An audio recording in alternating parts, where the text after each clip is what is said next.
Projeto Libélula Nova Terra, repassando as cartas de Cristo. Vamos lá. Cartas de Cristo. Carta 5. Eu, o Cristo, estou escrevendo esta carta 5 para definir claramente a realidade oculta, a qual também me referirei como o universal e o divino, a fim de ajudá-lo a abrir sua mente à compreensão de que, enquanto você é um indivíduo, aquele que lhe deu ser a individualidade é, em si mesmo, universal, eterno, infinito, onipresente, sem princípio nem fim. Para o bem das pessoas que resolverem ler a carta 5 antes das cartas anteriores, as quais relatam minha vida e meus verdadeiros ensinamentos enquanto estava na Terra, direi que meu verdadeiro eu, Jesus Cristo, não deve de nenhuma maneira ser confundido com Jesus retratado no Novo Testamento. Uma vez que meus ensinamentos originais foram difundidos e muito mal interpretados por todo o mundo na forma dos 4 evangelhos, é minha intenção começar a ensinar a verdade da existência, explicando o verdadeiro significado de minha terminologia original citada nos evangelhos. Isso é necessário para desfazer, e finalmente eliminar da consciência das pessoas, os mal-entendidos que têm persistido, assim como a má informação dada às gerações de buscadores espirituais desde que vivi na Terra. Quando estive na Terra para descrever a realidade por trás e dentro da existência, usei deliberadamente o termo Pai ao referir-me a Deus. Tive 2 razões para fazê-lo. Em primeiro lugar, como expliquei na carta 1, quando recebi a iluminação no deserto, pude ver que os conceitos que descreviam o Criador do Universo, conforme revelados pelos profetas judeus, eram completamente errôneos. Em segundo lugar, me foi permitido perceber com clareza, e compreender plenamente, a verdadeira natureza do Criador. Dei-me conta de que era uma natureza parental, a de satisfazer as necessidades da criação de maneira específica e bem definida, semelhante a um pai-mãe. De fato, vi que os impulsos parentais, presentes em todos os seres vivos, eram extraídos diretamente do Criador e que a origem de todo o amor e dos impulsos parentais era também a origem da vida e da existência em si.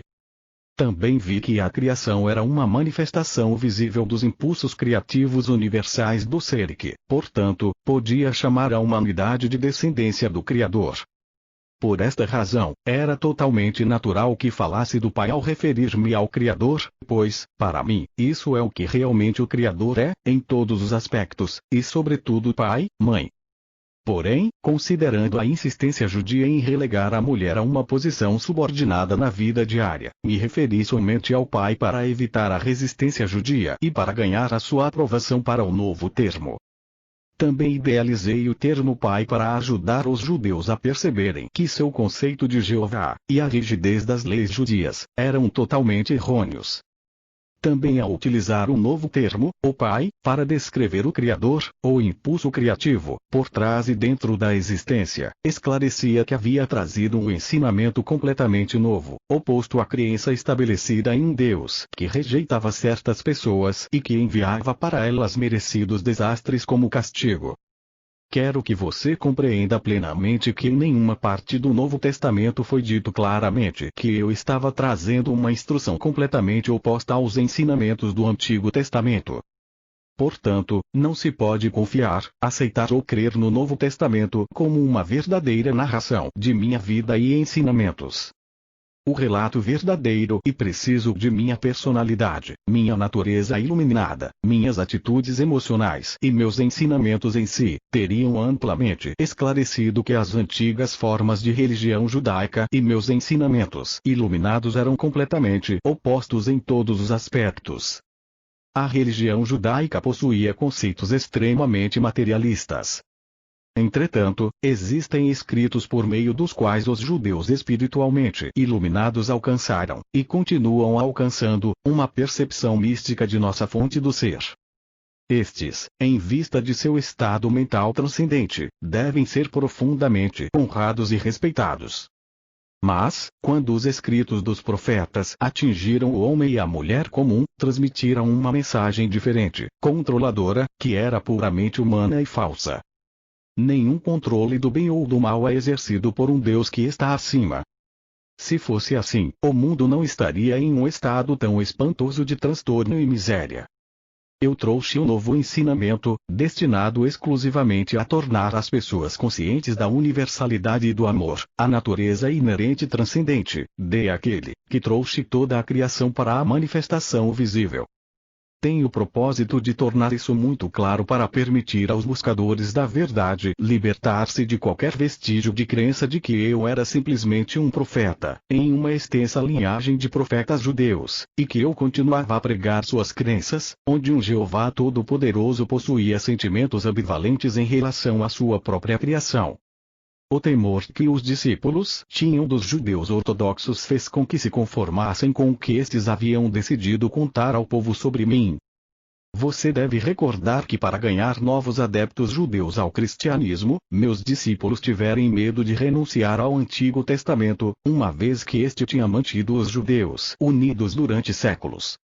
Portanto, extraíram e adicionaram aos meus ensinamentos tudo o que fosse compatível com as velhas crenças religiosas.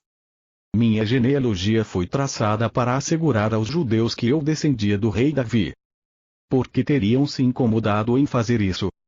A não ser que quisessem deixar claro que eu era judeu de linhagem antiga e que, portanto, era um legítimo candidato a Messias. Se realmente tivessem compreendido o que eu tinha vindo fazer na Terra, romper com o passado e lançar as bases para um futuro completamente novo de compreensão e atividade, teriam feito um esforço maior para assegurar que o povo compreendesse os verdadeiros propósitos que me impulsionaram até o dia de minha morte. Porém não o fizeram, e obscureceram muito do que tentei ensinar. Um discípulo de coração valente, Estevão, tinha menos medo de falar de meus verdadeiros ensinamentos, ainda que estes também tivessem sido modificados, mas foi apedrejado até a morte. Você deve compreender que a vida de meus discípulos era precária e que não é de se estranhar que mascarassem os meus ensinamentos com pensamentos tradicionais, para torná-los mais aceitáveis ao povo. Haverá disputas ferozes quando digo que o cristianismo apresenta o registro de apenas algumas de minhas afirmações e curas que não entram em grande conflito com o ensinamento judaico. É uma religião criada por meus primeiros discípulos e Paulo, depois de sua iniciação na Antioquia, para manter os judeus unidos tanto quanto possível, e trazer os gentios convertidos ao rebanho. Assim, a conveniência se converteu em uma faceta do pensamento cristão. Esta é a verdade a respeito de minha vida e morte sobre a terra. Surgirão discussões, pois as pessoas se apegam às suas mais queridas crenças. Quando chegam a abandoná-las, experimentam a mesma dor que sentem aqueles que perdem as suas mais queridas posses. Entretanto, por mais queridas que sejam as crenças, são somente crenças. Elas não são uma base firme sobre a qual se possa construir uma nova vida. Agora que retornei para você, por intermédio do canal destas cartas, estou fazendo novamente todo o esforço possível, dentro dos parâmetros de sua percepção humana, para descrever a realidade, sua fonte do ser, a qual iniciou o universo e a existência em si. Exatamente como há 2000 anos, eu vim agora através do canal destas cartas, estabelecer as bases da futura evolução espiritual durante o próximo milênio. O seu desenvolvimento espiritual somente pode surgir de suas mais profundas percepções e da compreensão da natureza da existência daquele que o trouxe para a existência. Pois o que você claramente percebe cria as condições nas quais você vive. A humanidade, por não ter compreendido as suas verdadeiras origens espirituais, está constantemente envolvida em guerras, gerando condições terrenas que são uma desgraça para a consciência humana, além de uma fonte de todo tipo de sofrimento. Por essa razão, estou enviando, irradiando, o pleno poder de minha consciência crística, a fim de trazer para você a verdade da existência na forma de uma terminologia moderna e compreensível. Quero capacitar você a construir uma nova consciência e compreensão da verdade como ela realmente é, ao invés de deixá-lo continuar aderindo às falsas crenças que foram ensinadas ou transmitidas a você por tradição. Com o uso e a compreensão, a terminologia despertará em você a mesma, ou ainda maior, reverência, amor e percepção espiritual que você sentia antes, utilizando a palavra Deus. Esta terminologia mais apropriada, carregada de significado universal, preencherá você com o poder espiritual quando utilizar e visualizar o significado das palavras. Estou aqui para dizer que, quando você tiver purificado a sua consciência dos grosseiros pensamentos e sentimentos humanos, próprios dos impulsos do ego, e perseverar na meditação e em uma elevação de sua consciência em direção ao universal, você começará a sentir o poder espiritual invadindo sua mente e finalmente todo o seu corpo. Assim, meus ensinamentos são dirigidos exclusivamente para ajudá-lo a abrir a sua consciência para a nova vida, a vitalidade e o poder espiritual, a fim de que você possa abandonar a sua velha maneira de viver, limitada e insatisfeita, e encontrar uma nova fonte de alegria interior e de satisfação para cada uma de suas necessidades. Reflita sobre esta afirmação. Eu não trouxe nenhum deve ou não deve, ou restrições frustrantes que você mesmo, não queira impor a si mesmo. Eu certamente vim para dizer como as suas formas de consciência têm vida por si mesmas e no final se manifestam em seu mundo. Porém, deixo ao seu bom senso escolher os pensamentos saudáveis, os atos amorosos e o caminho correto que leva à alegria e à realização, quando tiver compreendido a verdadeira natureza da criação. Vim também, com a plena força de meu poder crístico, para que você possa perceber que não há barreira entre você, aquele que o trouxe para a existência, somente há aquelas que você mesmo criou por ignorar as leis da existência. Vim para ajudá-lo a remover as barreiras, iluminando a sua ignorância atual e ensinando a abrir a sua consciência, todo o seu ser, a um influxo daquele que o trouxe para a existência. Portanto, repito, minhas instruções são dirigidas exclusivamente para ajudar você a abrir a sua consciência para uma vida, uma vitalidade e um poder espiritual renovados, para que possa abandonar seu antigo modo de vida limitado e insatisfatório e encontrar uma nova fonte de alegria interior e de satisfação de cada uma de suas necessidades. Eu espero, com o amor divino, que você alcance este supremo estado de ser antes que passe para a próxima dimensão, a fim de que a sua passagem possa ocorrer sem sofrimento e sua transição seja sublime. Este é o único propósito que motiva estas cartas. A afirmação acima é um modo mais forte e poderoso de dizer em outras palavras o que eu disse quando estava na Terra. Busque primeiro o reino dos céus, e todas as coisas boas serão dadas a você em acréscimo. Não fiz esta afirmação para convencer as pessoas a serem boas. Anunciei um fato da existência. É preciso que compreenda, completa e claramente, que aquele que você chama de Deus, e a que me refiro como universal, não possui nenhuma das características humanas que são atribuídas a ele pelas muitas religiões. As características humanas de raiva, ameaças e castigos, por exemplo, pertencem somente à condição humana. Digo novamente. Eu, o Cristo, desci para ditar estas cartas expressamente para livrar sua mente das antigas imagens formadas com palavras humanas, cunhadas pelos profetas. É minha firme intenção substituí-las por descrições do poder, da consciência universal, a qual realmente cria, move-se e apoia o universo visível e todas as demais dimensões para além de sua percepção e compreensão atual. Também estou aqui para contar que estes outros universos e dimensões se abrirão e estarão acessíveis à sua consciência quando o conhecimento traçado nestas cartas for absorvido e se converta na própria matéria de sua consciência individualizada. Finalmente, a morte significará uma feliz transição de uma dimensão de existência limitada para outra mais luminosa e poderosa. Quando estiver adequadamente purificado espiritualmente, você saberá que está maduro para emergir da cápsula do corpo, e você sairá, aliviado por estar livre das limitações físicas, para entrar em uma dimensão de amor, beleza e maravilhosa existência. Você perceberá a morte como ela pode ser, o que realmente é para as almas iluminadas. Uma gloriosa transição, um presente de vida maior, de grande criatividade, e uma experiência de ser extasiante como você nunca sonhou. Também quero deixar claro que muitas e muitas pessoas acreditam que podem viver uma vida frutífera e realizada, seguindo milhares de diferentes mestres do pensamento positivo. Mude a sua consciência, eles dizem, e você mudará a sua vida. Isso é verdade até certo ponto. Porém, para os buscadores que estão em evolução espiritual, tal mudança de consciência ainda deixa certa aridez de espírito e um anseio de algo mais.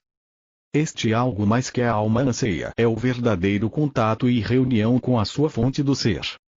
Pode ser que você alcance certo crescimento espiritual por seguir o caminho de perceber somente o bem, o verdadeiro e o amoroso.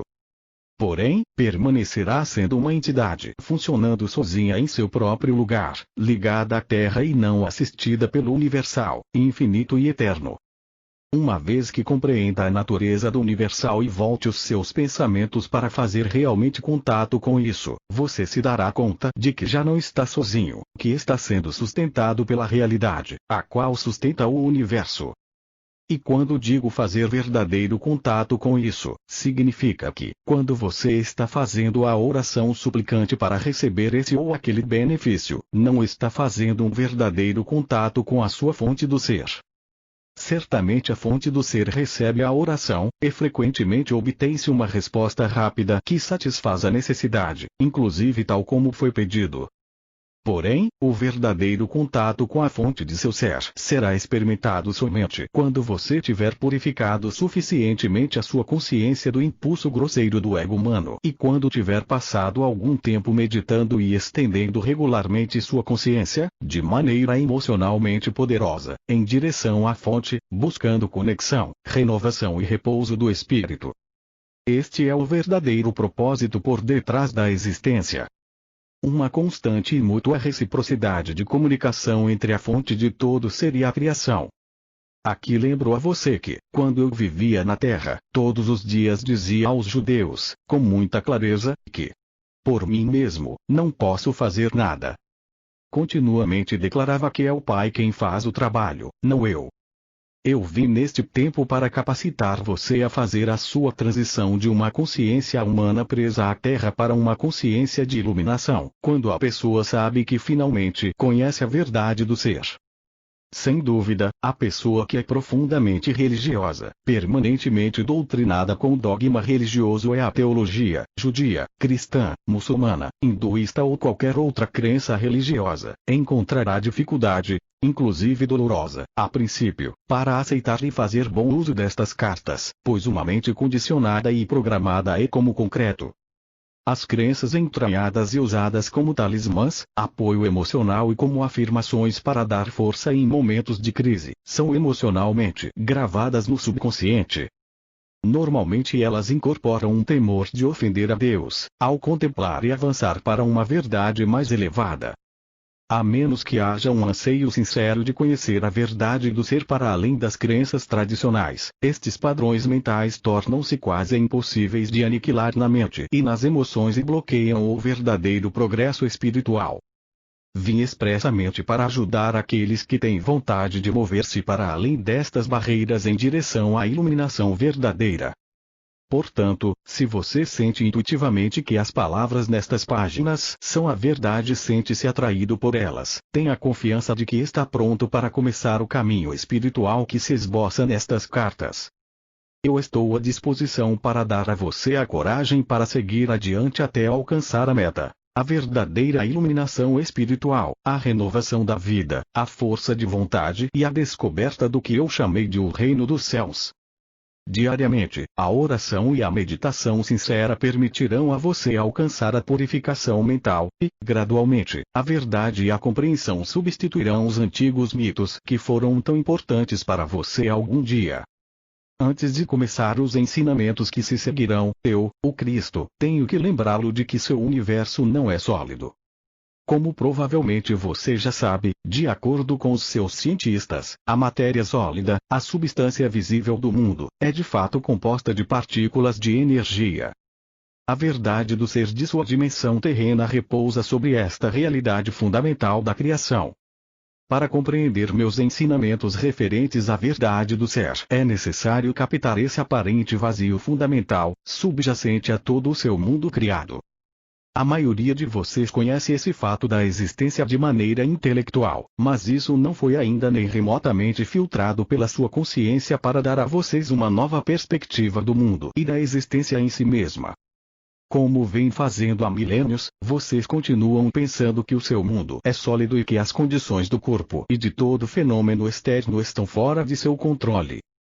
Vocês acreditam que são vítimas da existência e suas vidas diárias refletem esta crença. Entretanto, a verdade é o contrário.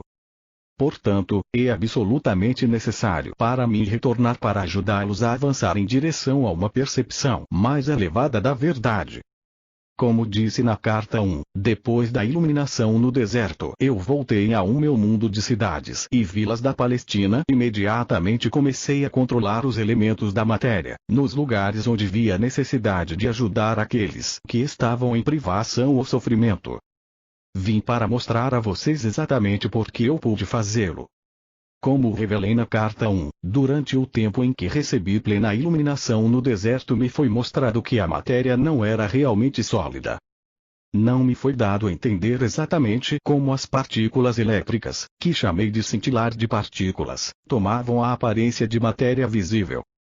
Eu sabia simplesmente que estas partículas se moviam em altas frequências de velocidade no interior da mente de Deus, e que a mente de Deus era universal. Eu percebi que a mente de Deus era tanto o Criador, como a substância, de todas as coisas na criação em si. Disso, eu estava absolutamente seguro. Também vi muito claramente que o pensamento humano, quando carregado de convicção ou emoção, afetava radicalmente esse processo de materialização de formas visíveis. Portanto, a mente humana podia interferir, e de fato fazia isso, na verdadeira intenção da mente de Deus. Esta foi uma compreensão emocionante e entusiasmante, pois percebi que os mitos que os rabinos judeus me ensinaram eram claramente falsos. Imediatamente os eliminei de minha mente. Abracei a verdade com entusiasmo, pois compreendi por que as pessoas experimentavam a miséria e o sofrimento. Isso emanava de seus próprios processos de pensamento. Também me foi dado ver as comunidades de partículas vivas, que a ciência chama de células, trabalhando dentro de todo ser vivo. Eu estava consciente da harmonia divina controlando o funcionamento das células, as quais ativamente construíam e mantinham as distintas partes dos corpos físicos de todas as criaturas vivas e das plantas, grandes e pequenas. Por essa razão, utilizei frequentemente a paisagem para dar exemplos da imanência e da atividade do Pai nas menores manifestações da vida selvagem, como nas plantas e nos pássaros, por exemplo. Como expliquei com clareza nas cartas de 1 a 3, chamei a mente de Deus de Pai porque pude ver, perceber, a verdadeira natureza da mente de Deus. Eu estava seguro de que retornando ao povo da Palestina para descrever as revelações que havia recebido, eles compreenderiam que suas crenças, as quais tinham sido gravadas em suas consciências pelos rabinos, eram completamente falsas. Eu vi que a verdadeira natureza da mente de Deus era a forma mais elevada do amor divino e que isso podia ser visto consistentemente ativo em cada ser vivo. Como disse anteriormente, esse conhecimento me permitia fazer milagres e controlar os elementos onde fosse oportuno e necessário. Assim como me dediquei a explodir os mitos que aprisionavam as mentes dos judeus da Palestina, eu agora anseio mostrar a vocês que muitas das teorias propostas por seus cientistas surgiram como uma forte reação aos dogmas e doutrinas da Igreja anos atrás.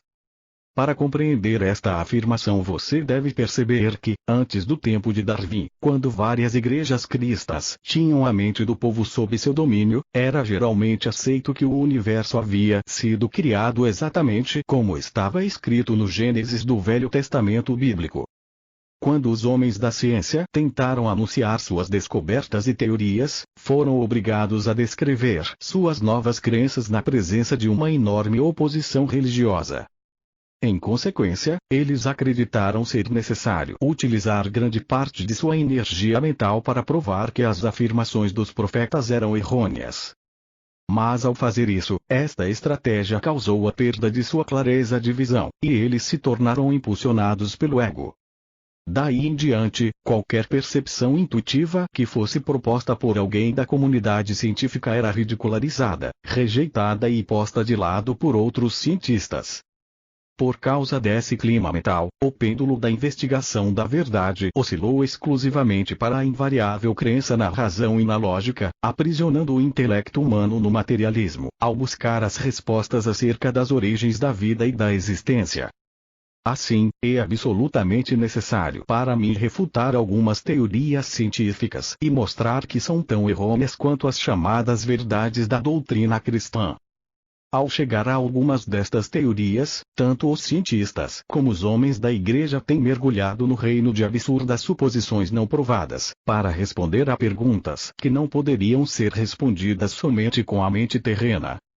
Mesmo tendo a ciência relatado que a substância de seu mundo material é composta basicamente de partículas elétricas que estão em movimento com grande velocidade no espaço, ela é incapaz de explicar por que tais partículas de energia tomam a forma e a densidade da matéria. Ela apenas afirma que existem forças de fusão que casualmente criam os elementos. A ciência não pode dizer a você qual é a força de motivação que atrai as partículas que formam os elementos. A ciência tampouco pode explicar de onde vêm originalmente tais partículas de energia. Apenas afirma que foram liberadas durante o Big Bang, o qual, acreditam, deu o primeiro impulso para a criação. Por que um repentino Big Bang? Do que? Qual foi o fator de motivação por trás dele?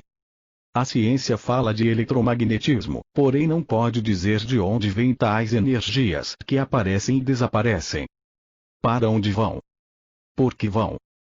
De uma perspectiva humana, não parece haver atividade inteligível dentro ou por trás desse trabalho. A ciência diz que o eletromagnetismo simplesmente é um simples fato da existência, ainda que produza um trabalho altamente inteligente e intencional, sob a forma de milhões de bilhões de substâncias das quais é feito o universo. Como acontece isso? Não há nada que o eletromagnetismo tenha tornado visível, que a mente humana possa considerar como sem propósito ou sem significado. A ciência ignora este mais básico e vital nível da criação. Sem uma resposta para o porquê tudo que é trazido para a manifestação visível, através da atividade das energias gêmeas do eletromagnetismo, que sempre tem um propósito, tem êxito e é racional, nada de valor se descobrirá na busca de suas origens. Até que a ciência possa testar e descobrir a realidade do espaço no qual as partículas elétricas do ser visível estão apoiadas, a ciência ficará sempre por trás das portas fechadas do materialismo. O acesso à verdade eterna e à sabedoria universal estará sempre bloqueado e ela permanecerá encerrada unicamente dentro das amarras da razão, razão esta que é somente o produto da atividade finita das células do cérebro. É a verdadeira natureza do espaço o que eu quero apresentar a você, porém antes de fazer isso, devo primeiro chamar sua atenção para perguntas altamente pertinentes. Através dos tempos, muito do trabalho do eletromagnetismo tem aparecido à mente, à visão e ao tato das entidades vivas como alguma coisa sólida e imutavelmente durável. Acreditava-se que o metal, a madeira, a rocha, as entidades vivas, todas eram compostas de matéria sólida, inanimada ou viva. Com tal crença em um universo sólido, é natural que os antigos profetas místicos tenham concebido um indivíduo poderoso, possuindo enorme poder de criar todas as substâncias sólidas do universo. Ao visualizar tal indivíduo poderoso, era natural que eles percebessem uma figura majestosa de controle universal, que possuía uma natureza de retribuição quando confrontada com o comportamento da humanidade, a qual havia produzido uma sociedade turbulenta. Nem os profetas da antiguidade, nem a ciência de hoje, se aproximaram da verdade da existência. Ambos têm passado longe da verdade. A ciência diz que a vida começou quando, de uma maneira inexplicável, uma combinação correta de reações químicas produziu uma molécula capaz de fazer cópias de si mesma, provocando mais reações químicas.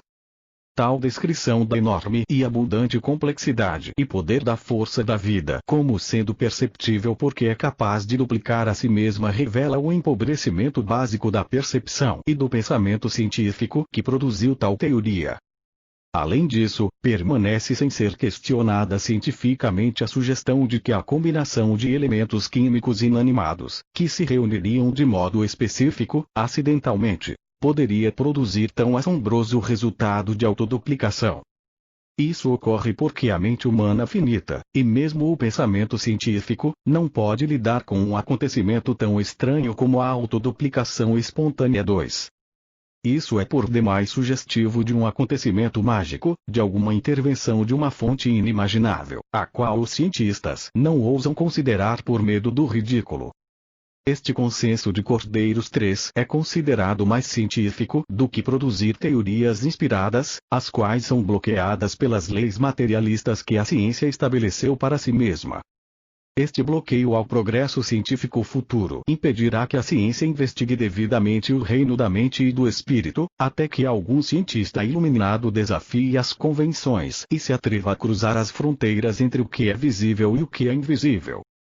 Se os profetas de antigamente tivessem sido presenteados com a teoria da autoduplicação molecular, não teriam nenhuma dificuldade com tal acontecimento mágico e diriam que Deus fez as combinações químicas e as impregnou com vida.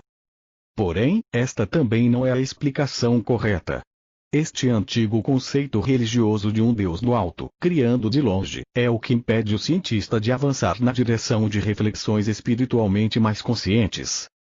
Portanto, apesar de a ciência parecer emancipada das velhas doutrinas, continua mentalmente atada e obstruída pelos temores de velhas proibições, como no século XIX. Ela adota suas ridículas teorias porque ainda não percebeu a realidade de nossa fonte do ser, por trás e dentro da molécula viva.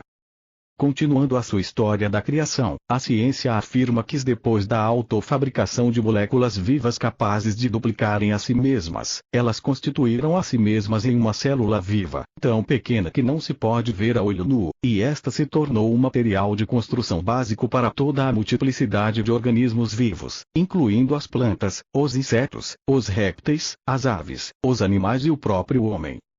Assim, todos os seres vivos teriam um antepassado em comum, a primeira molécula viva. A ciência não pode explicar por que as moléculas autoduplicantes se combinaram para formar uma célula viva. Isso continua sendo um mistério para a ciência até hoje. A célula viva, segundo diz a ciência, se reproduz indefinidamente em bilhões de formas diferentes. Essa é a base para a construção do universo visível. Como pode ser isso? Que impulso motiva tal duplicação? A ciência não pode dizer. Entrincheirada em sua própria cegueira, tem se limitado, e as pessoas com ela, a uma cegueira materialista.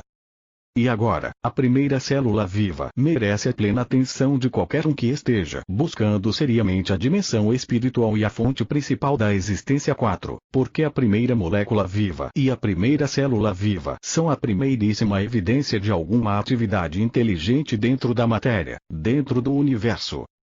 O primeiro traço mostrando sensatez e sensibilidade é a função da membrana que envolve a célula, fornecendo proteção e individualidade. Pense neste fenômeno milagroso. A célula absorve do ambiente somente o alimento selecionado através da membrana. Não só absorve o alimento correto, mas depois de nutrir-se ainda elimina o resíduo através da membrana permeável. Você deve perguntar a si mesmo: como pode a membrana puramente física da célula, invisível a olho nu, distinguir e selecionar o alimento correto objetivando aumentar seu bem-estar e ter suficiente discernimento para desfazer-se da matéria tóxica não desejada? Você não vê um alto grau de propósito em toda esta atividade. Você pode acreditar que este propósito seja acidental. E o propósito não é a grande marca da inteligência. E mais, a membrana da célula continua a fazer esse trabalho de selecionar o alimento e descartar a matéria tóxica, em bilhões de diferentes circunstâncias e condições relacionadas com a sobrevivência de diferentes espécies, em diversos ambientes. Isso não é a evidência do propósito que se mostra dentro de cada ação de cada espécie, sejam insetos, plantas, répteis, aves, animais ou seres humanos. Não seria possível descrever o universo como o consistente e constante impulso do propósito tornado visível no reino da matéria visível. O espírito do propósito é um elemento físico, ou um elemento da consciência? E se você pode aceitar que o propósito é um impulso inegável de criatividade por trás da existência, então pode passar para a próxima percepção. Seu universo é a manifestação visível de uma evolução inteligente de causa e efeito evidente na matéria viva.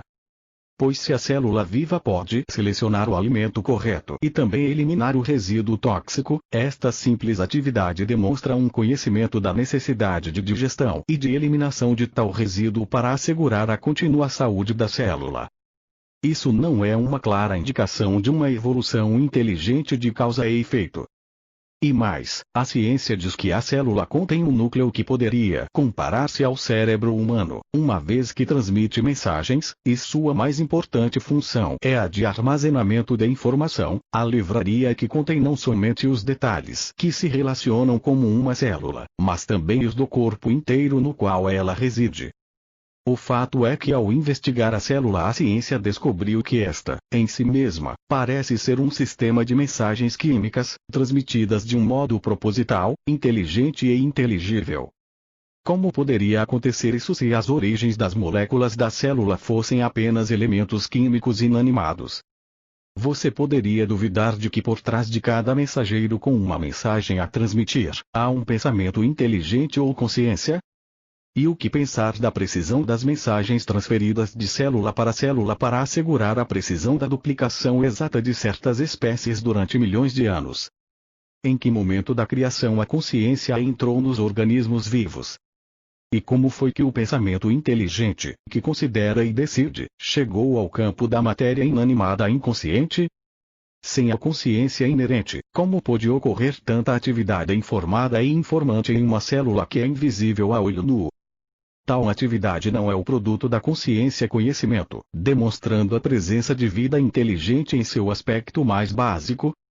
Uma simples célula viva em forma de bactéria pode mover-se sozinha e viver sua própria vida especializada e excitante no ambiente, ou, como um vírus, realizar seu trabalho especializado e mortal de atacar alvos específicos nos organismos vivos.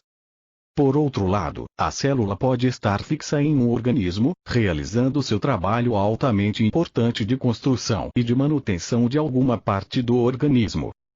Tal trabalho produz matéria viva precisamente adequada e necessária ao órgão vivo sobre o qual trabalha, sejam partes do corpo humano ou de vida animal, ou vegetal, tais como os dedos dos pés do ser humano e o baço, ou a pele do animal e as presas, ou as escamas do peixe e a plumagem das aves, ou a copa das árvores e as folhas nos ramos, ou as pétalas das flores, ou as antenas das mariposas e suas asas diáfanas, a pele do réptil, dos crocodilos e seus dentes e os olhos da lula que mudam de cor segundo a sua necessidade de camuflagem. Cada um destes fenômenos físicos completamente diferentes, e aparentemente não relacionados, foi criado pelo trabalho especializado e individualizado de bilhões e bilhões de células vivas idênticas. Ao contemplar a grandeza e a diversidade do trabalho realizado por uma simples célula viva e invisível a olho nu, você pode acreditar em um universo mecanicista.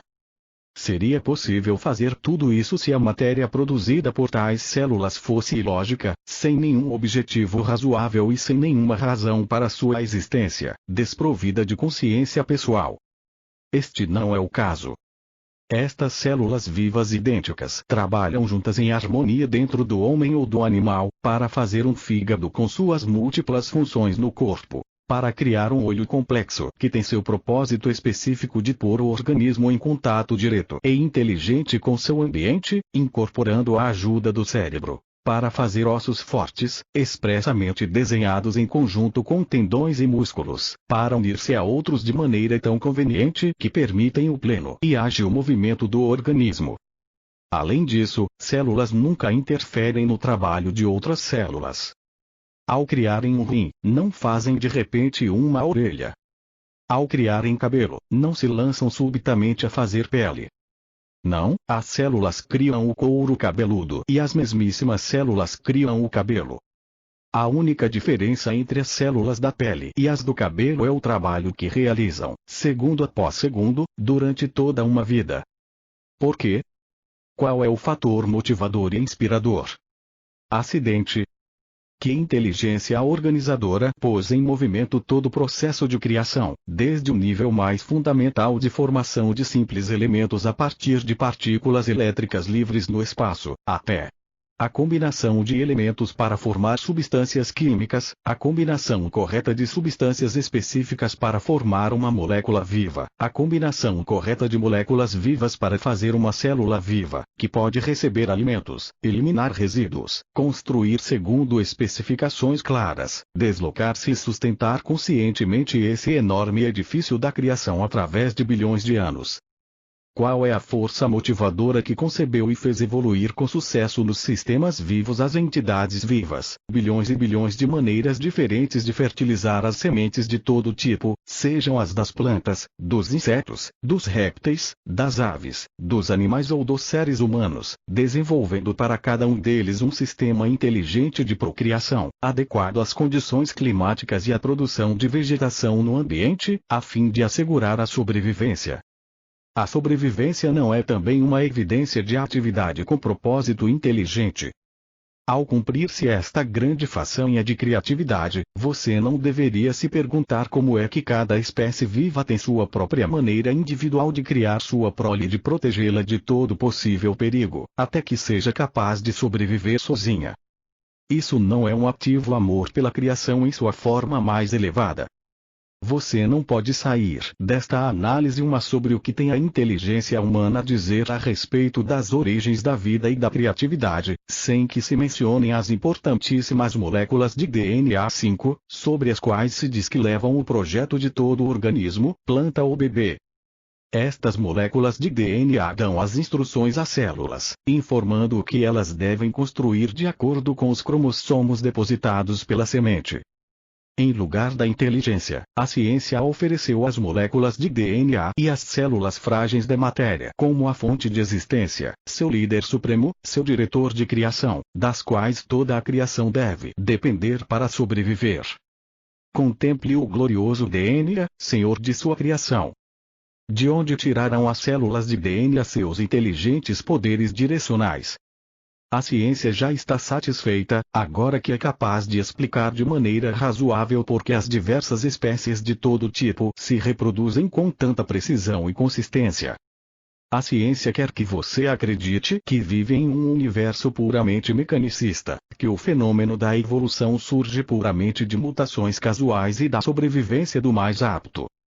Se você estudar os diversos organismos da criação, as múltiplas e diferentes atividades de espécies relacionadas, poderá verdadeiramente acreditar em um conceito materialista tão pouco provável. Não é uma mera coincidência que hoje várias pessoas criativas empreendem viagens difíceis para explorar, determinar e fotografar os lugares em que vivem as criaturas selvagens e as plantas silvestres, a fim de permitir descobrir a imensa inteligência por trás da criação. Você é entretido e instruído por um banquete de fatos e fotografias sobre as maravilhas de seu universo. Durante meu tempo na Terra, não tive tais maravilhas às quais referir-me para ensinar aos judeus a universal verdade da existência. Eu tinha somente os animais domésticos e as aves para usar como exemplos da maravilhosa inventividade, inteligência e consciência, aparentes em todo ser vivo. Em nenhuma parte do Evangelho foi escrito que eu me referia ao alto e poderoso Jeová como Criador, como era o costume dos líderes judeus. Não.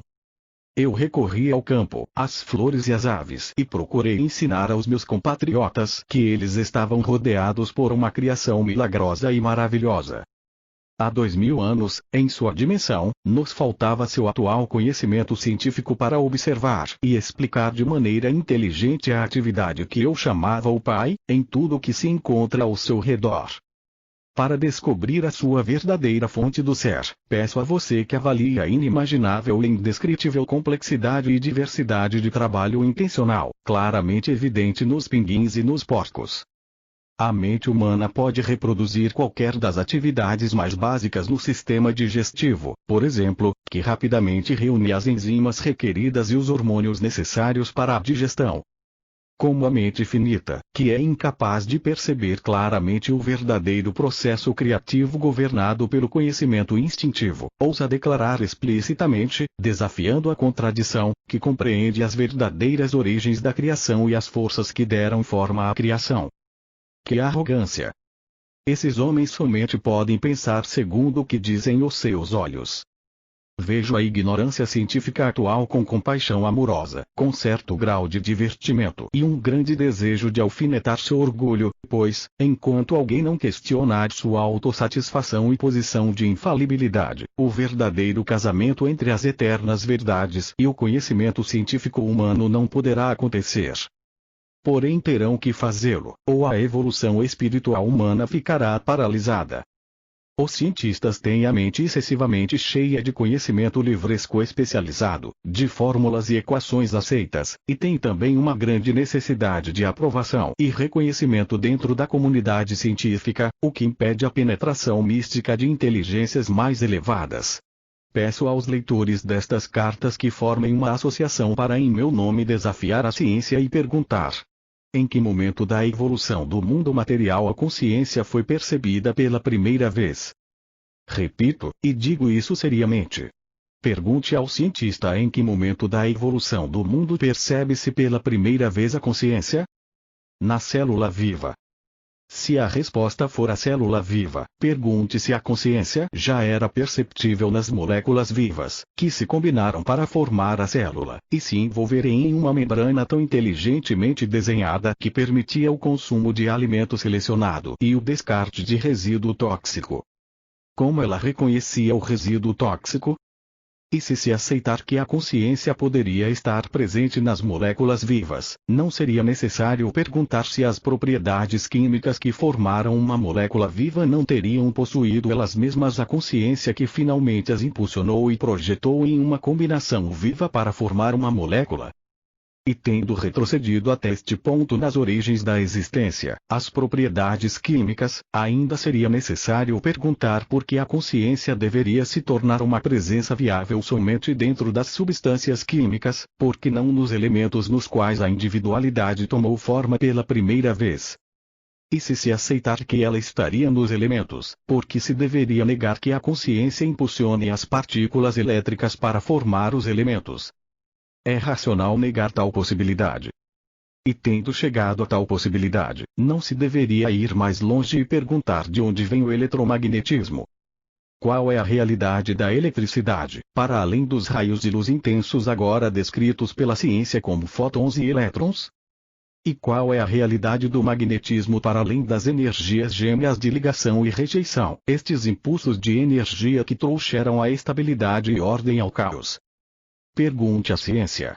De onde vem o eletromagnetismo, que é responsável pelos passos mais básicos na criação de um universo organizado e disciplinado, de uma complexidade e diversidade impossível de imaginar? Tentarei agora explicar, com suas palavras, aquilo que está além das palavras e, neste momento, além de toda a compreensão terrena individualizada. Por isso, ainda que o intelecto ajude o cérebro a compreender as realidades espirituais que estou expondo para você, também cria uma barreira à verdadeira percepção e experiência espiritual. Por esta razão, considere as referências à dimensão universal final como simples proposições, ideias, vislumbres de formas resumidas de consciência da realidade por trás e dentro de seu universo. Leve cada uma destas ideias, uma a uma, à meditação. O que estou querendo explicar está inteiramente na consciência e é da consciência, sem parâmetros, nem fronteiras. Se você está suficientemente evoluído espiritualmente para seguir-me até aqui, para além das palavras, você começará a compreender espiritualmente tudo o que tenho tentado dizer. As palavras guiarão você para novas visões do ser que serão abertas em seguida. Persevere. A luz, gradualmente, talvez imperceptivelmente, penetrará em sua mente e você terá pequenas aberturas da visão interior. São muitos os que experimentaram um pequeno clarão de visão interior, os que brevemente sentiram um toque da consciência divina e logo, sem ousarem continuar crendo no momento transcendente de seu despertar, começaram a questionar, duvidaram e finalmente dispersaram o pequeno influxo da consciência divina. Cuide para não fazer o mesmo. A incredulidade o atrasará, o prenderá no plano da existência material mais do que pode imaginar. Seja o que for que seja dado a você, e que você seja capaz de receber, apanhe rapidamente e não duvide. A dúvida destrói o progresso firme, porque cria suas próprias formas de consciência, as quais suprimirão e mesmo erradicarão a visão interior que tenha alcançado anteriormente. Portanto, a sua escolha de pensamentos, convicção ou incredulidade, dúvida ou fé, constrói ou destrói o seu progresso na busca da verdade. Qualquer negação apaga de sua consciência o progresso que você tenha conquistado. Além disso, quanto mais alto você ascender na verdade espiritual, mais poderosos se tornam os seus pensamentos. Assim sendo, crie e mantenha firmemente o seu próprio impulso espiritual e não permita que ninguém interfira e enfraqueça esse impulso. Mantenha-se firme em suas percepções anteriores. Em tempos de dúvida, navegue com pensamentos positivos, usando afirmações iluminadoras, agarrando-se às orientações inspiradoras prévias e recordando dos momentos em que suas vibrações de frequências de consciência estavam mais altas. Usando a força de vontade, escolhendo afirmações que contenham pépitas de ouro de verdade espiritual, retorne uma e outra vez a este nível mais elevado de consciência. Não se renda por preguiça mental aos altos e baixos das energias espirituais da consciência, nem se converta em uma gangorra espiritual. Enfatizo fortemente esse perigo de auto-obstrução. Torne-se ativamente consciente dele. Se você conhece algo das narrações de minha vida na Palestina, lembrará que eu também sofri o fenômeno dos altos e baixos da consciência espiritual e que foi necessário retirar-me para as colinas para rezar, meditar e renovar as minhas forças espirituais. Portanto, compreenda os seus períodos áridos, porém não ceda passivamente a eles, pois conduzirão você a uma mudança indesejável de atitudes e padrões mentais emocionais. Recorra conscientemente à sua fonte do ser para receber nova força e para a elevação das frequências de sua consciência, e assim essas fases negativas se reduzirão enormemente em força e duração.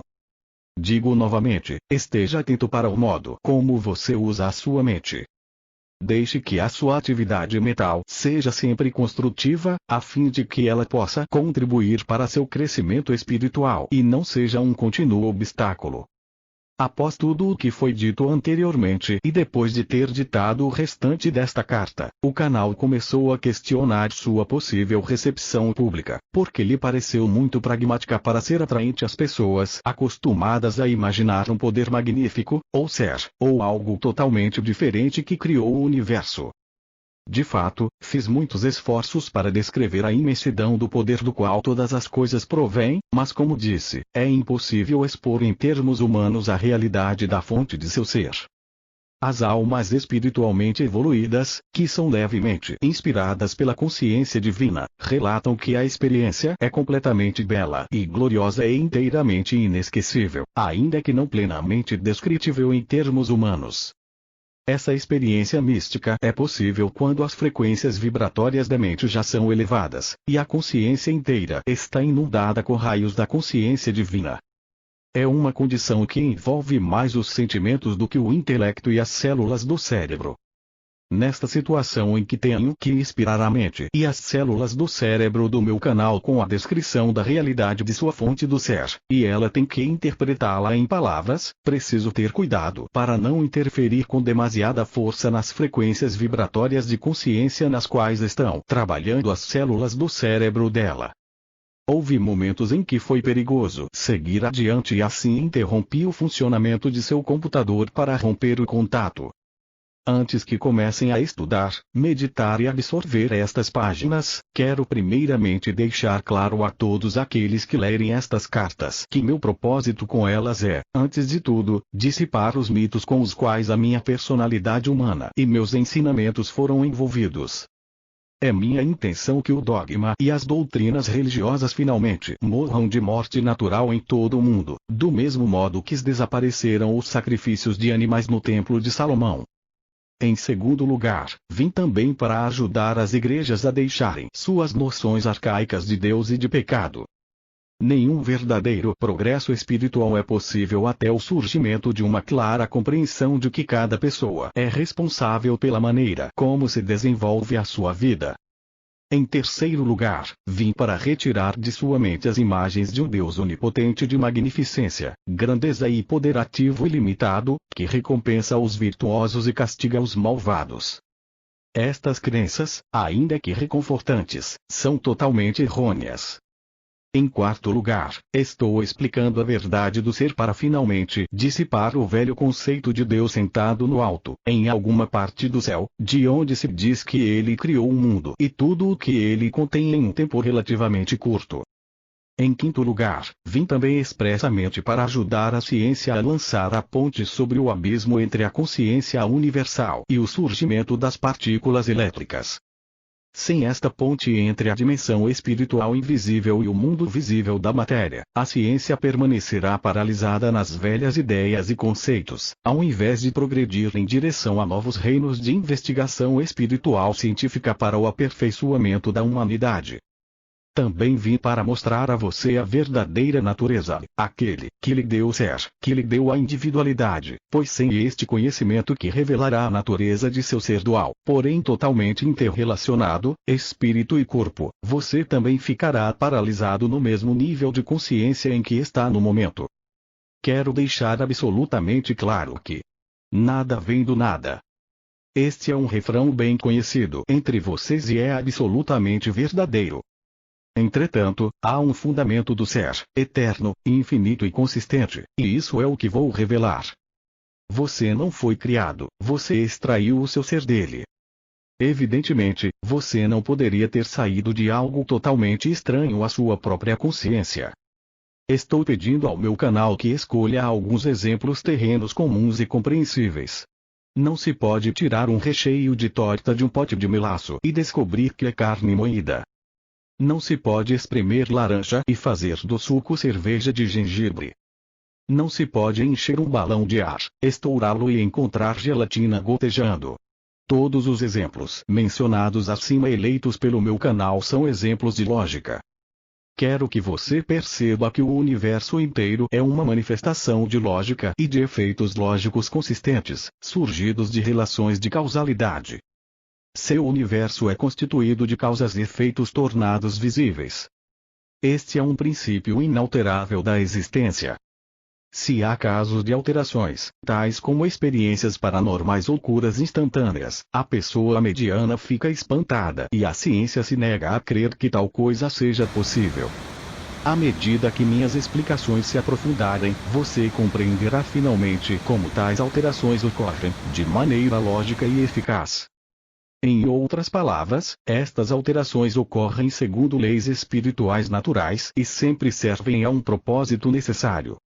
Não há nada sem sentido em nenhuma parte da criação, nem sequer em uma formiga ou mosquito, a menos que a mente de uma entidade tenha nascido defeituosa ou tenha sido danificada. Assim, isso é claro.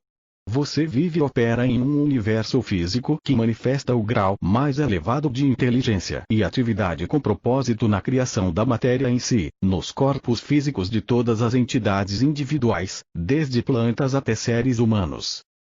Infelizmente, esse alto grau de inteligência e cuidadoso propósito é apenas mínimo na consciência manifestada pelas mesmas entidades criadas, desde as plantas até os seres humanos. Em outras palavras, o corpo através do qual você vive e no qual pensa, sente e realiza suas atividades, manifesta em seus órgãos físicos e funcionamento um grau de inteligência e de propósito amoroso muito mais elevado do que o de sua consciência humana. Os interesses humanos estão principalmente envolvidos nos problemas da sobrevivência diária pessoal, do desfrute dos prazeres e da satisfação física e emocional. Para conquistar esses propósitos, a maioria das pessoas utiliza os produtos fabricados com matéria. Mesmo as mentes dos cientistas não podem desvendar totalmente os segredos ocultos da existência terrena e, apesar de todo o seu conhecimento científico, estão tão atolados nos caminhos da existência quanto aqueles que não possuem nenhum conhecimento. Portanto, é uma conclusão lógica que aquele do qual você extraiu seu ser físico é imenso, não somente em tamanho, mas também em uma imensidão de força de vontade. A vontade para autoexpressão e criatividade.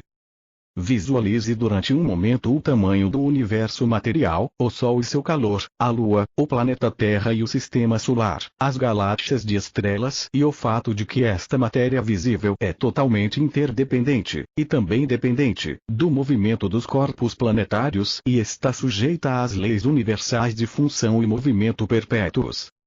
Este vasto universo teve suas origens no, e foi extraído do, fundamento de seu ser, e a totalidade da força-energia de vida do universo tem saído do mesmo fundamento do ser. Logo, não desanime-se em meus esforços em analisar para você os componentes espirituais da sua fonte do ser, você perceber que compreende o que estes componentes são e que você possui em uma medida muito, muito limitada, os mesmos componentes espirituais da consciência em si mesmo. Você extrai tudo o que você é, espiritual, mental, emocional e fisicamente, de sua fonte do ser.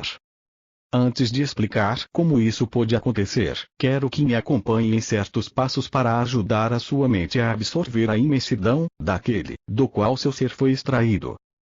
Depois de ler as próximas páginas até o final da carta, medite e visualize sobre cada parágrafo individualmente, pois somente deste modo as palavras começarão a crescer em compreensão e a assumir a realidade espiritual de seu significado verdadeiro.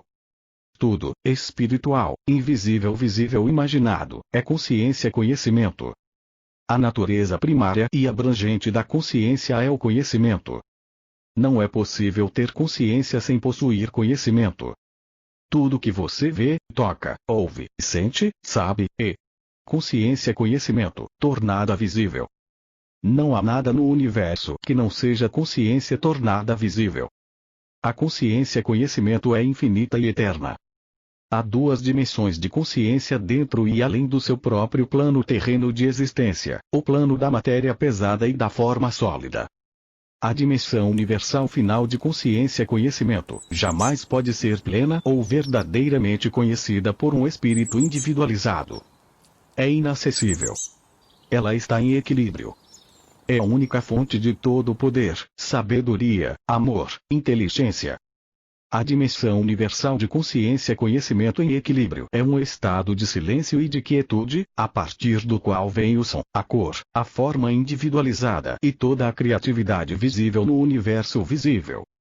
Da dimensão universal final de consciência-conhecimento em equilíbrio, veio toda a criação, todas as diversas dimensões invisíveis de existência, descendo em ordem de espiritualidade, dos muitos portais da dimensão universal, até as mais pesadas frequências vibracionais de substâncias terrenas inanimadas, e mais além, até os horrores inomináveis das perversões da consciência e antiverdade.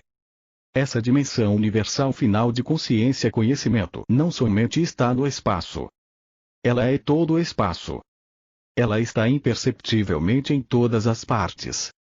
Para aqueles que pensam em termos do átomo, pode-se dizer que ela é o espaço no átomo, portanto, ela está em silêncio e equilíbrio no espaço de todos os elementos e da matéria. A natureza da consciência universal é intenção inativa e em equilíbrio. Portanto, a consciência universal é um estado de infinita, eterna, ilimitada, vasta intenção poderosa, primitiva, pura e bela. Esta intenção é a de expressar a sua natureza. A intenção da natureza da consciência universal é a totalidade da vontade e do propósito, sempre unidos em um abraço. A vontade universal é surgir e criar. O propósito universal é dar forma individual à criação e experimentá-la. Na dimensão universal final de intenção da consciência-conhecimento, a vontade universal está em um estado de mútua retenção, com o propósito universal, ambos em perfeito equilíbrio no silêncio e quietude. A vontade universal é inteligência universal, o propósito universal é amor universal, universalmente em equilíbrio, em mútua retenção, a partir dos quais têm tomado forma todas as coisas visíveis e invisíveis e todos os impulsos humanos. Se você pudesse receber a plenitude da realidade universal em seu interior, você seria desintegrado pelo seu poder explosivo, e dissolvido sem forma na consciência-conhecimento.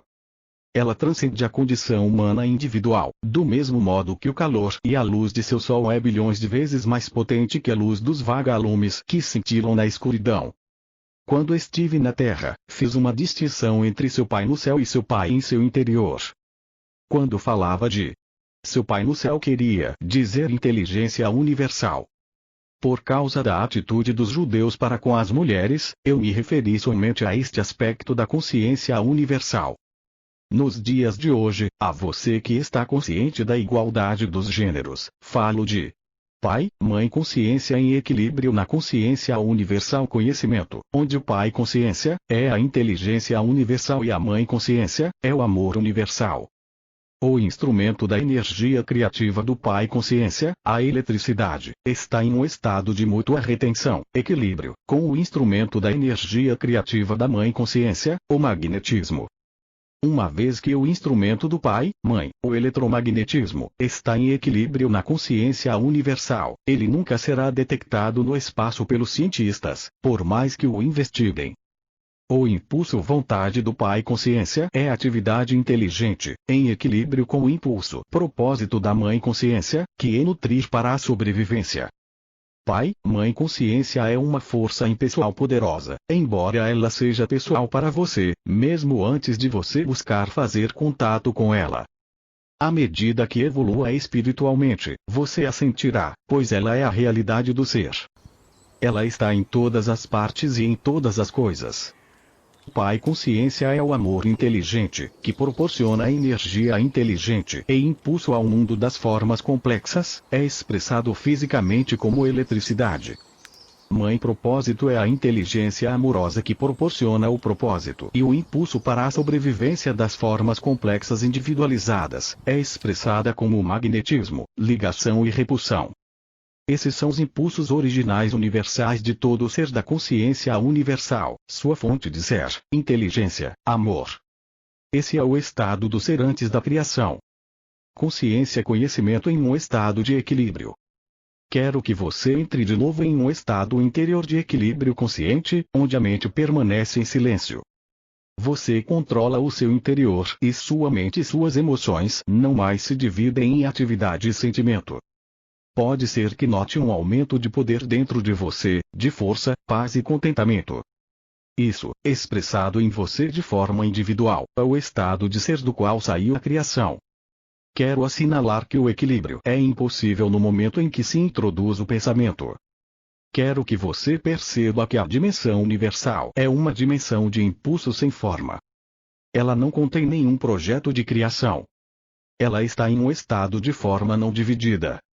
O equilíbrio, a mútua retenção entre os impulsos opostos, para deslocar-se e permanecer unidos, cria uma espiral infinita de energia autocontida.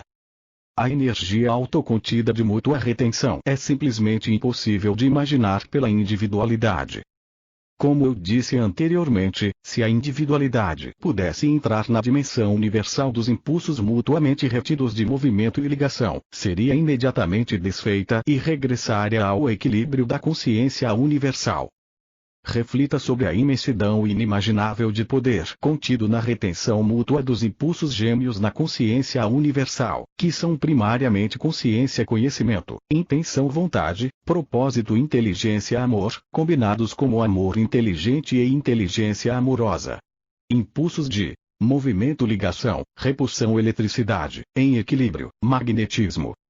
O exposto anteriormente descreve a ilimitada dimensão universal anterior ao Big Bang. Agora você sabe que o processo criativo Pai, Mãe e os instrumentos da criação física estão todos em estado de equilíbrio na dimensão universal, porém esse equilíbrio deve explodir para dar lugar à forma individual.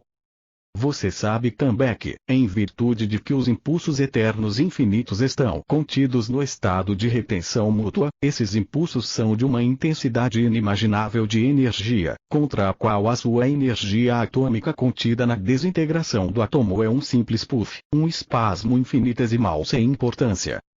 Quero que compreenda plenamente tudo o que foi anteriormente dito, uma vez que a compreensão do que ocorreu no momento do Big Bang dará a você um vislumbre do que aconteceu no momento da explosão da consciência universal, que permitiu a criação da forma individual.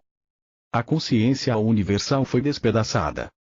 A vontade e o propósito, Pai inteligência e Mãe amor nutrição, foram explodidos para trabalharem de maneira independente, mas também conjuntamente. Os seus respectivos instrumentos foram a eletricidade e o magnetismo. Da explosão do equilíbrio veio a grande intenção de autoexpressão. A consciência universal do ser se converteu no impulso da consciência individualizada demandando autoexpressão. A vida e o original são sinônimos na dimensão da matéria. Eles se converteram na consciência da matéria. O que é a consciência da vida? É Pai, inteligência o impulso de movimento Mãe, amor o impulso de propósito, nutrição, sobrevivência. Visto como eletricidade visto como magnetismo na matéria. Comece a imaginar a explosão da consciência. Do conhecimento. Para ajudá-lo a parcialmente visualizar o que ocorreu no momento do Big Bang, tente lembrar algum momento em que você também experimentou uma explosão em sua consciência. Isso ocorre quando você dedica todo o seu ser para alcançar algum objetivo importante. Você está a ponto de se engajar na execução de seus planos, em um estado de excitada antecipação, e alguma circunstância banal ou uma pessoa insensível o impede de realizar os objetivos que são tão caros ao seu coração. Como você se sentiria? A sua concentração seria dividida e você explodiria. Aqui, novamente, devo pedir ao meu canal para enumerar alguns exemplos do que quero dizer em termos humanos, pois mesmo a menor consciência terrena é extraída da consciência universal. Imagine que você está no aeroporto, entusiasmado e preparado para desfrutar de férias inesperadas em um lugar distante. Ao chegar ao balcão de viagens, descobre que não existem documentos para você, não há passagens, não há informação de reserva para o voo e nem de hospedagem, embora tenha pago tudo com cartão de crédito. Como você se sentiria? Você está vestido com um traje muito caro, aguardando para jantar com alguns clientes importantes e está a ponto de concluir um grande contrato milionário. O garçom derruba um prato de comida quente sobre você. Como você se sentiria? Após fazer compras, você se dirige ao estacionamento e descobre que as rodas e as portas do seu carro foram roubadas, em pleno dia. Como você se sentiria? Com compaixão, você abre o porta-moedas para dar algumas ao mendigo inválido que choraminga, porém o homem se atira com força, rouba sua carteira e sai correndo como um atleta. Como você se sentiria? Em todas estas circunstâncias você teria uma forte consciência de iniciativa em sua mente. A sua cabeça estaria cheia com um plano para sair e fazer alguma coisa, para realizar um certo propósito, pacificamente. A sua intenção estaria entrelaçada com seu propósito, portanto em equilíbrio, mas observe que sua atenção crescia na expectativa de se aproximar do seu objetivo. Quanto maior a tensão, maior a explosão. De fato, você estaria no mesmo estado que a consciência universal conhecimento intenção Pai inteligência em equilíbrio com Mãe propósito, para dar seria a forma ao plano que você tem a intenção de criar. Você pode imaginar o caos mental emocional que se seguiria após sua explosão, a incapacidade de pensar com clareza, os pensamentos que viriam, um após o outro, exigindo expressão, nenhum deles sensatos ou lógicos. Tente compreender que você, uma forma individualizada, é o microcosmo do macrocosmo. Você é a cabeça de um expressando a alfinete consciência conhecimento universal, seja quando, em equilíbrio, medita aquietando o pensamento, seja como consciência ativa, quando pensa e sente, projeta e cria. Portanto, se você puder relacionar a sua minúscula explosão de consciência com a explosão dos céus, terá uma pequena ideia do caos que se seguiu, momentaneamente, tanto na dimensão universal, quanto nos éons 8 de tempo, dentro da nova expansão criada na dimensão matéria, ainda em seu estado sem forma. Assim, muitos de vocês terão que reorganizar totalmente suas ideias a respeito da criação. Ela iniciou em uma condição de caos total. Os impulsos universais foram divididos. Não havia um projeto para dirigir ou controlar o início da individualidade. Os impulsos estavam ainda sem nenhuma forma consciente ou direção. Eram impulsos naturais para realizar certas funções impulsivas, distintas na consciência. Porém, não estavam inteligentemente dirigidos para um específico movimento ou ligação, por nenhuma força diretiva superior. Eles estavam sós. Impulsos da consciência, conhecimentos separados e perdidos, capazes de receber impressões. Porém, não havia outras impressões para receber além daquelas do caos interior do movimento, atividade da eletricidade e da ligação, repulsão do magnetismo.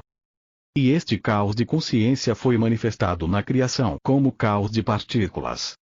Nessa expansão do caos de partículas elétricas, entretanto, existia a consciência primordial do eu original. Não importando qual fosse o caos, o eu original veio através da intenção Pai para deslocar-se, tomar o controle, criar. O eu original tomou forma inicial em uma carga positiva de energia elétrica. Converteu-se em força eu dominante sob a forma de um próton com seus satélites de carga elétrica negativa, sobre o qual a mãe propósito de ligação foi ativada, sob a forma de uma carga elétrica positiva encontrando-se com uma carga elétrica negativa. Eles se afeiçoaram, como se poderia dizer, de dois seres masculino e feminino evoluídos das espécies vivas, e se uniram. A mãe propósito de repulsão foi ativada quando pareceu provável que duas cargas elétricas positivas ou duas negativas iriam se encontrar e reagir negativamente. Ela se interpôs e as separou, exatamente como a sua parte fêmea evoluída, uma mãe, separaria dois brutos turbulentos e agitados a ponto de envolverem-se em uma briga. Essa foi a única forma de consciência-conhecimento no caos durante muitíssimo tempo, ainda que o tempo não tenha nenhuma importância no reino da matéria em si. O tempo somente tem importância quando há um contato de conhecimento consciente entre cargas elétricas, resultando em ligação ou repulsão, quando há uma progressão de aproximações e eventos que ocorrem, e quando há propósitos a serem alcançados. Fora disso, o tempo não tem sentido. A criação é o produto dos impulsos primários funcionando de maneira individual e em conjunto, causando impressões um sobre o outro, satisfazendo necessidades inerentes gravadas na consciência. Essas necessidades são, de início, as de aumentar e experimentar a autoexpressão, levando em seguida a uma maior separação, para restaurar um sentido de segurança interna e de conforto, e ser reunido na harmonia da consciência universal. Dessa força impulsora para uma harmonia reunida do ser, veio o impulso masculino-feminino de reunião para recuperar a bem-aventurança que está oculta na consciência da alma. Você poderia fazer uma analogia do parágrafo anterior com o hábito dos pais de saírem para trabalhar de manhã e voltarem esperançosamente à noite para o conforto e reunião familiar, onde eles repõem as forças para aventurarem-se a sair novamente na manhã seguinte e enfrentar o mundo. Portanto, o processo de criação da autoexpressão universal levou bilhões de anos no tempo para cumprir-se.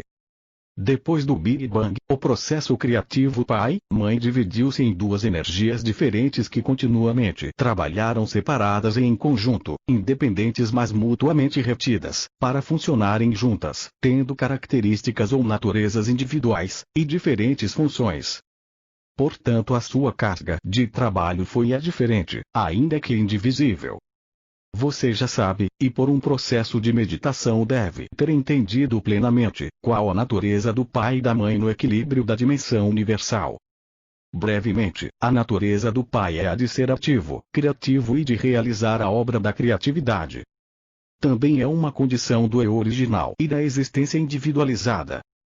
Todo ser vivo, desde uma bactéria até um hipopótamo, tem um forte sentido de eu original e a necessidade de protegê-lo.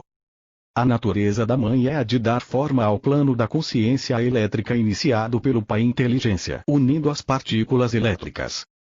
A consciência Pai e Mãe, os impulsos primários, estão ambos em equilíbrio, e são da natureza da dimensão universal e, consequentemente, quando eles criam a forma individual, levam ao final a obra da natureza da dimensão universal. Esta é crescimento, prover alimento e nutrição, cura, proteção, satisfação das necessidades em um sistema coerente de lei e ordem, sobrevivência. As energias de consciência Pai e Mãe são impulsos, ambos retidos na dimensão universal e, quando são liberados do equilíbrio, realizam poderosamente a obra da criação. Além disso, considere a magnitude de sua obra na criação por todo o mundo. Os impulsos Pai-Mãe impulsionam cada nível de criação desde a formação dos elementos, a molécula e a célula viva, até o magnífico mamute. Eles também trabalham instintivamente dentro dos pais, impulsionando-os a unirem-se, conceberem, carregarem e criarem a sua prole.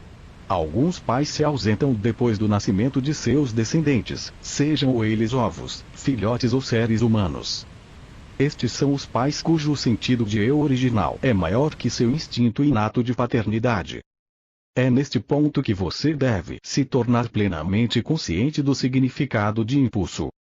Pode ser que você ache que esta é uma forma de criatividade muito nebulosa. Porém, se refletir durante algum tempo, talvez se dê conta, no final, de que nenhum ser humano, animal ou inseto, nem mesmo uma planta, empreende alguma atividade na dimensão material sem uma pressão interior da consciência, a qual é o impulso. Este pode ser o de virar-se para o sol, correr, comer, trabalhar, dormir, fazer compras, ter um filho.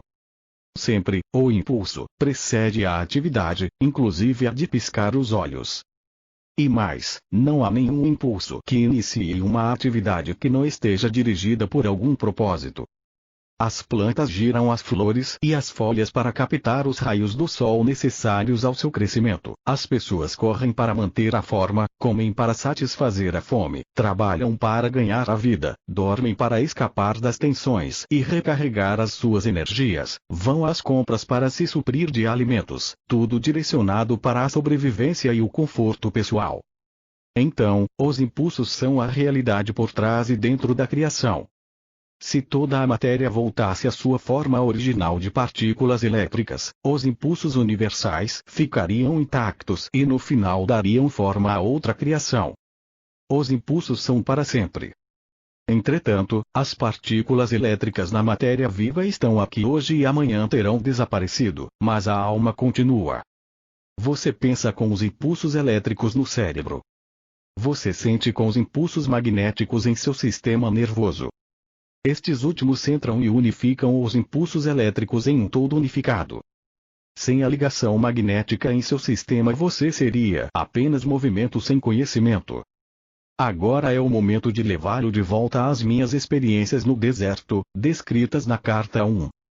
Você deve lembrar que, quando fui ao Rio Jordão para que João Batista me batizasse, eu era um rebelde, totalmente contrário aos ensinamentos dos judeus que afirmavam que Jeová castigava os homens por seus pecados. Intuitivamente, sentia que aquele era um conceito falso e cruel, e o rejeitava. Depois que me foi mostrada a verdade sobre a criação, não podia compreender por que a consciência perfeita não criava seres perfeitos feitos à imagem de seu Criador amor inteligente. Perguntei ao Criador, a consciência universal, por que a humanidade suportava tanto sofrimento e maldade. Então me foi mostrado com toda a clareza que todos os problemas que os humanos experimentavam surgiam do ponto central do eu, que a ciência agora chama de ego. Este manifesta a si mesmo na personalidade como uma necessidade impulsionante para defender-se da crítica ou do ataque físico e emocional, e uma necessidade impulsionante semelhante de se afastar dos demais para chegar primeiro na corrida da vida.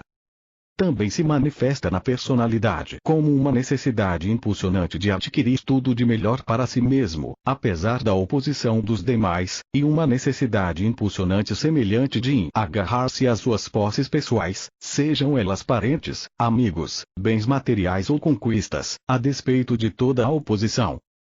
Também me foi dado compreender que sem esses dois impulsos do ser criativo, fundamentais, eternos e inalteráveis, não haveria nenhuma criação. Este é o segredo da criação, o segredo da existência e do ser individual. Ao trabalharem juntos como equipe no mundo visível, separadamente porém inseparáveis, estes impulsos gêmeos foram os meios pelos quais a substância da matéria em si foi criada desde a sublime consciência universal. O impulso de criatividade é o original da atividade. Este impulso de atividade é universal e procede de uma só fonte. Atividade é um movimento na consciência e consciência em movimento. O outro impulso criativo possui, em sentido figurado, duas faces olhando em direções opostas. Elas são ligação, rejeição, trazer para o eu rejeitar, desde também conhecido como atração, repulsão. Atrair para o eu, do repelir na consciência. Estes são os únicos meios pelos quais a existência terrena é realizada. O universo inteiro é uma manifestação do poder criativo ativo nestes impulsos gêmeos do ser físico, criando matéria e forma individual. Este é um dos segredos fundamentais do universo.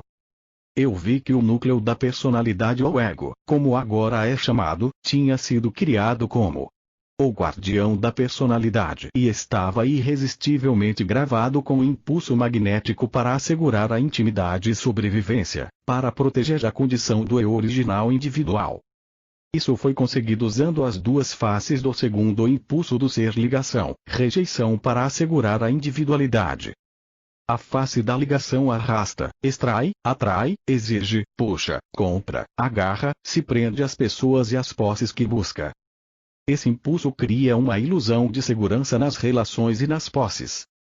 É o instrumento da consciência mãe que inspira a construção de famílias, comunidades e nações. Ele pode produzir beleza, alegria, harmonia e amor. Ele também pode destroçar vidas e destruir comunidades quando é dirigida pelo ego. A face da rejeição repele, joga para o lado, afasta, evita todas as coisas, pessoas, animais, posses, que ela não queira. O impulso de rejeição cria a ilusão de intimidade e segurança. Esse é o impulso que promove as rupturas nas famílias, nas relações, nas comunidades e nas nações. Ele é supostamente orientado para salvar vidas, assegurando proteção e intimidade, mas é uma força destrutiva quando seu direcionador é o ego. Sem esses dois impulsos gêmeos do ser, todas as coisas permaneceriam sempre misturadas umas às outras na eternidade imutável do poder criativo universal em equilíbrio.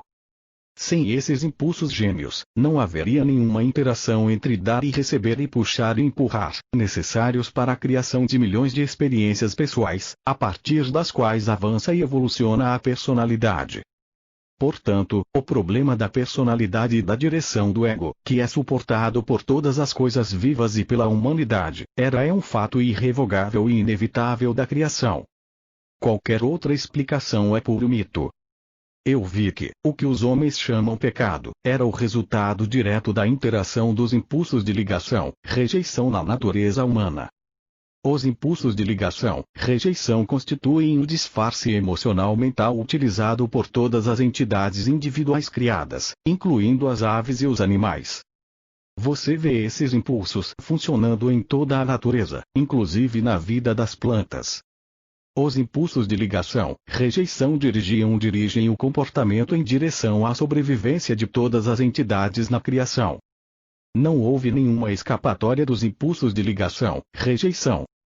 Esses impulsos gêmeos foram a fonte efêmera de todo conforto mundano, prazer e felicidade, e também a fonte de toda a enfermidade, miséria e privação no mundo.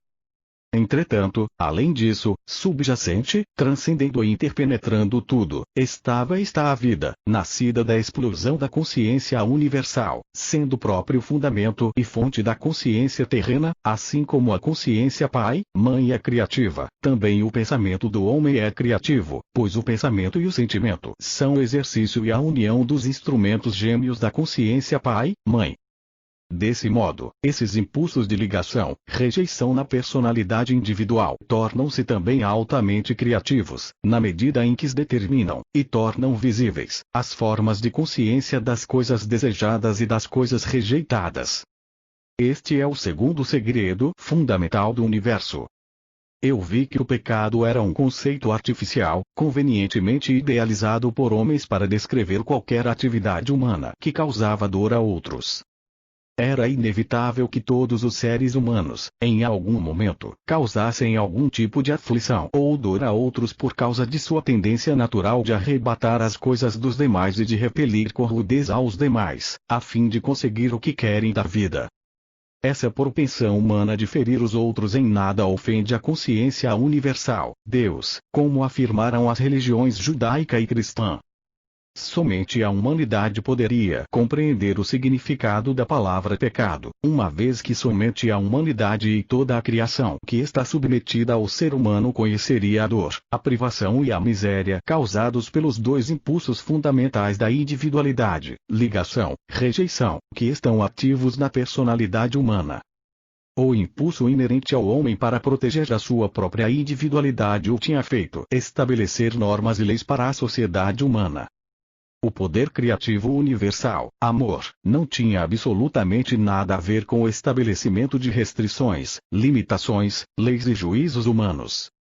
Eu também vi que o poder criativo Pai, Mãe, Vida, fluía continuamente através de todo o universo, e era vida em minha mente, utilizando os impulsos gêmeos de pensamento e sentimento. Assim, qualquer poderoso pensamento ou sentimento imperfeito podia alterar e mudar o padrão de consciência das coisas criadas. Por outro lado, meu pensamento, quando estava completamente purificado dos impulsos gêmeos do ego, e totalmente receptivo ao poder criativo Pai, Mãe Inteligência Amor, reintroduzia a condição do perfeito amor inteligente. Consequentemente, uma condição que previamente tinha sido construída de modo imperfeito, como o resultado de um pensamento imperfeito, podia voltar a uma condição de integridade, mudando as atitudes e pensamentos egocêntricos para aqueles de amor incondicional. Minha mente era um instrumento do processo criativo total originário no universal. Agora eu que sabia que isso era assim, sabia o espiritual, intelectual e emocionalmente. Dei-me conta de que eu podia e devia dar passos para superar os impulsos gêmeos do ego que anteriormente governavam minha mente, com o fim de permitir que a realidade divina tivesse plena liberdade através de minha mente e meu cérebro. Por isso houve uma luta entre o meu resistente ego humano e minha consciência Pai, Mãe, durante as agudas tentações que experimentara ao final de minha iluminação no deserto. Satanás não teve nada a ver com o cabo de guerra que ocorreu dentro de minha consciência. A guerra foi travada entre os impulsos gêmeos da individualidade, ligação, rejeição e a realidade divina que se tinha feito conhecer, como amor, vida inteligente, transcendente mas ainda dentro de mim, que progressivamente absorveria minha individualidade cada vez mais, se eu meditasse continuamente e purificasse a minha consciência dos impulsos egoístas. O que expus é uma descrição do conhecimento poderoso com o qual voltei a Nazaré. Assim, o meu tempo de cura física, passado com minha mãe até que eu me restabelecesse, também foi um tempo de oração e de meditação, do qual extraí a inspiração e a força para consciente e conscienciosamente viver a natureza do divino ou realidade universal. Como você sabe, a natureza do divino, ou realidade universal, é vida. Quando ela está ativa na criação, ou também podemos dizer, na individualidade da criação, ela cresce, nutre, alimenta, regenera, cura, protege, assegura a sobrevivência, satisfaz as necessidades de tudo que foi criado, tudo dentro de um sistema de perfeita harmonia, cooperação, lei e ordem. Esta é a natureza da vida. Toda a sua obra na criação se realiza de acordo com a natureza universal, e a promoção do bem mais elevado de todos os seres vivos. Se você pode compreender estas palavras, perceberá por que voltei do deserto como um homem cheio de alegria, com um novo entendimento da beleza do mundo, com um sentimento de absoluta confiança e sabendo que era possível controlar a aparência da matéria. Você sentirá comigo a euforia que senti por poder oferecer aos judeus a gloriosa notícia de que o reino dos céus estava dentro deles. Tudo que eles tinham a fazer era encontrar isso com a minha assistência, e suas vidas mudariam para sempre. Deixo você com o mesmo conhecimento, o qual usado em oração e plenamente compreendido, pode mudar o curso da sua vida. À medida que você lê, a sua consciência será elevada e à medida que buscar inspiração, ela virá. Desejo que você compreenda, aspire, cresça e alcance. Relaxe em minha luz, pois, enquanto você lê, reflete, medita e ora, é absorvido em minha consciência crística, a qual se tornará cada vez mais clara para você à medida que evolua no conhecimento divino. Que meu amor e minha fé em sua crescente sabedoria o envolvam.